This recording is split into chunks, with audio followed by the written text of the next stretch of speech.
Guten Morgen, teure Chavere, dort Shuli, Elisheva. Heute will ich reden ein bisschen wegen Flamingos. Hast du lieb Flamingos? Ich habe sehr lieb Flamingos. Flamingos sind sehr interessant. Und Flamingos sind sehr unikal, weil sie sind pink. Aber hast du gewusst, als wenn ein Flamingo ist geboren geworden, ist es gar nicht pink beklar. Es ist bereits weiß. Wenn ein Flamingo ist geboren geworden, ist es natürlich weiß. Farvos wird es pink, wie es soll.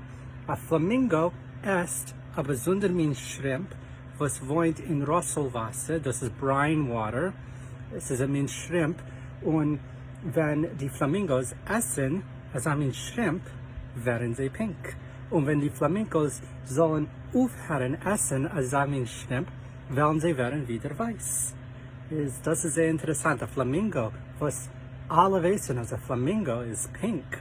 Aber es ist bei ihm weiß und es ist nur pink zu lieb dem, was sie isst, als ein Shrimp.